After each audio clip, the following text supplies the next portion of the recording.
ناظرین سرابر کتاب سے مخاطب ہے. ناظرین آج پہلی دفعہ پتہ چلا ہے کہ کتنی سرفری عوام ہے. یہ پاکستانی عوام یہ غریب ہیں, یہ کمزور ہیں, لیکن یہ غیرت مند اور سرفرے لوگ ہیں.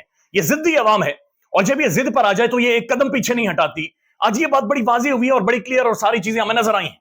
مانسیرا کے اندر آج ظلم کی انتہا ہوئی ہے, زیادتی کی آج انتہا ہوئی ہے. آج ایک لائن کراس ہوئی ہے, اور یہ بہت بڑی لائن کراس ہوئی ہے. تحریک انصاف کا ورکر کنونشن تھا, وہاں پر پولیس پہنچتی ہے, اور پولیس خود وہاں پر راستے روک کر اس کے بعد کرسیاں اٹھا کر پولیس کی گاڑی میں رکھ کر وہاں سے لے کر جاتی ہے. یعنی یہ ظلم کی انتہا ہے, یہ زیادتی کی انتہا ہے. اتنی مارداڑ, اتنا خوف, اتنا کنٹرول, اتنا مینج کرنے کے بعد قومیں مان جاتی ہیں, لوگ مان جاتے ہیں, لوگ جھک جاتے ہیں, سر جھکا لیتے ہیں, جی جی حضور بادشاہ کہہ دیتے ہیں, بادشاہ کے سامنے سر جھکا لیتے ہیں. لیکن یہاں پر یہ میچ بڑا الٹا پڑ گیا ہے, اور عوام اتنی سر پھری ہے کہ عوام مان نہیں رہی. آج میرے لیے بھی بڑے حیرت انگیز, یعنی میں ایکسپلین نہیں کر سکتا, ایسے مناظر تھے کہ اتنا کچھ ہو جانے کے بعد انسان ٹوٹ جاتا ہے, قومیں ٹوٹ جاتی ہیں, لوگوں کا مرال گر جاتا ہے, لوگ ایک ٹائم پر ہار مان جاتے ہیں کہ جناب کچھ بھی نہیں ہے تو ٹھیک ہے, ہم جھک جاتے ہیں. لیکن یہ عوام جھک نہیں رہی, یہ عوام مان نہیں رہی. یہ صرف کچھ ایک تصویریں آپ دیکھیں, ان تصویروں کے اندر پولیس وردی میں, یہ وہی پولیس ہے جسے یہی عوام پیسے دیتی ہے, یہ وہی پولیس ہے, یہ وہی ادارہ ہے جس نے ہمیں سیکیورٹی اور تحفظ, ایسی پولیٹیکل ایکٹیویٹیز کو تحفظ دینا ہے. یہی پولیس یہاں سے کرسیاں اٹھا رہی ہے, یہی پولیس واضح کر رہی ہے اور پیغام بڑا واضح دے رہی ہے کہ نو مور عمران خان. عمران خان خلاص, تحریک انصاف خلاص, عوام کی ول, عوام کی سوچ خلاص, نہیں چلنے دیں گے, نہیں تحریک انصاف کو ورکر کنونشن کرنے دیں گے, نہیں تحریک انصاف کو انتخابات جیتنے دیں گے. لہٰذا لیول پلینگ فیلڈ, یہ سارا ڈھکوسلا ہے, یہ سب کچھ ڈرامہ ہے, یہ سب کچھ ایک مذاق ہے. کوئی لیول پلینگ فیلڈ نہیں ہے, کوئی عدالتی احکامات نہیں مانیں گے. پشاور ہائی کورٹ کا فیصلہ تھا, اور وہاں پر تحریک انصاف گئی پشاور ہائی کورٹ کے اندر کہ جناب برائے مہربانی مانسیرا میں ورکر کنونشن کرنے دیں. انہوں نے کہا کریں. عدالت نے کہا کہ ادارے یا پولیس وغیرہ انہیں سیکیورٹی دے. یہ ہیں وہ عدالتی فیصلے. کوئی پتہ نہیں جج کدھر گیا, جج نظر ہی نہیں آیا. اور انہوں نے کہا کھلی ولی جو عدالتی فیصلے ہیں.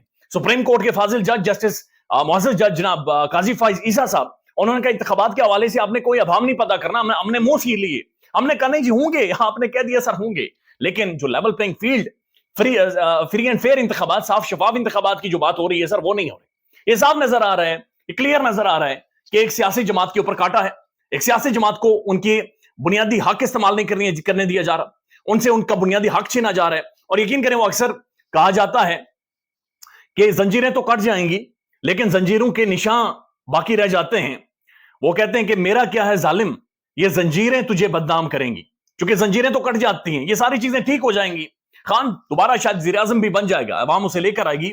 لیکن یہ جو زخم ہیں, یہ جو ویژولز ہیں, یہ جو ہم اپنی آنکھوں سے دیکھ رہے ہیں, جو پاکستان کی ہسٹری لکھ رہی ہے, انہیں آپ دوبارہ سے نہیں مٹا سکتے. یہ بڑے اذیتناک ہیں, یہ بڑے دردناک ہیں. اور سلوٹ ہے آج پاکستان کی اس غریب عوام کے لیے. یقین مانے آج محسوس ہوتا ہے کہ نہیں, یہ بڑے خیرت مند لوگ, یہ ٹکر جاتے ہیں, یہ پیچھے نہیں ہٹتے. ان لوگوں کو اسی لیے غریب رکھا گیا ہے, ان لوگوں کو اسی لیے ان سے نوالا چھینا گیا ہے, اور ان لوگوں کو غربت کی لکیر سے نیچے رکھا گیا ہے کہ تم اپنے حق کے لیے نہ کھڑے ہو. یعنی اتنے دباؤ, اتنا پریشر, اتنی مارداڑ, اتنا کنٹرول, اتنا مینج کرنے کے بعد بھی یہ عوام کھڑی ہوتی ہے. اتنا مینج کرنے کے بعد بھی راولپنڈی کا سروے آیا ہے, اور اس کے مطابق 50% لوگ یہ کہہ رہے ہیں ہم نے عمران خان کو وزیر اعظم بنانا ہے. اتنا مینج کرنے کے بعد بھی عمران خان کی مقبولیت 80% پر ہے. اتنا مینج کرنے کے بعد بھی لوگ عوام کے ساتھ کھڑے ہیں. تو یہ انتہا ہے, یہ آفرین ہے, یعنی یہ سلوٹ ہے.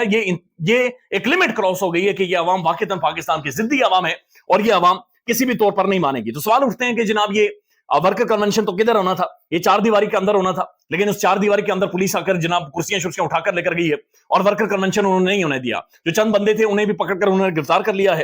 اور بات اور میسج بڑا واضح ہے کہ تحریک انصاف جناب اسے نہیں چلنے دیں گے, اسے پالیٹکس یہاں پر نہیں کرنے دیں گے. تو یہ ویسے ہی عدالتی فیصلے, پشاور ہائی کورٹ کا فیصلہ تھا, نہ تو فیصلے کی کوئی عزت رہی, نہ تو معزز جج صاحب کی کوئی عزت رہی, نہ ان کی وقت رہی. سب کچھ اڑا کر پھینک دیا گیا ہے. اور جو قاضی فائز صاحب ہیں جناب, ان کے فیصلے بھی اب ظاہر ہے, نظر آ رہا ہے کہ وہ میڈیا کو تو منہ بند کروا سکتے ہیں, میڈیا کو تو کہہ سکتے ہیں ابہام نہ پیدا کرو, لیکن جناب یہ جو تصویریں ہیں, یہ جو ویژولز ہیں, یہ بہت زیادہ خوفناک ہے. ایک اور خبر ہے, اور یہ خبر فواد چودھری صاحب کے حوالے سے ہے. فواد چودھری کو آج عدالت میں پیش کیا گیا. عدالت کے باہر کھڑے ہو کر اس کی بیوی روئی ہے. ان کی بیگم جو ہیں فواد چودھری کی, ان کے آنسو نکلے. فواد چودھری کے منہ کے اوپر کپڑا ڈال کر عدالت میں پیش کیا گیا. یعنی فواد چودھری کون سا دہشت گرد ہے یار, فواد چودھری کون سا ایجنٹ ہے, کون سا بدماش ہے فواد چودھری. ٹھیک ہے اس نے نہیں شاید بہت بڑوں کی بات مانی, اور نہیں اس نے عمران خان کے خلاف بیانیہ بنایا. ٹھیک ہے اس نے نہیں جیلم میں جا کر جہانگیر خان ترین کا جلسہ کروایا. لیکن آپ اندازہ لگائیں, ایک سینئر ترین پولیٹیشین, ایک اہم ترین شخصیت, اس کے منہ کے اوپر کالا کپڑا, اس کے اوپر منہ کے اوپر کپڑا ڈال کر اسے عدالتوں میں پیش کیا جا رہا ہے. آپٹکس کریٹ کی جا رہی ہے.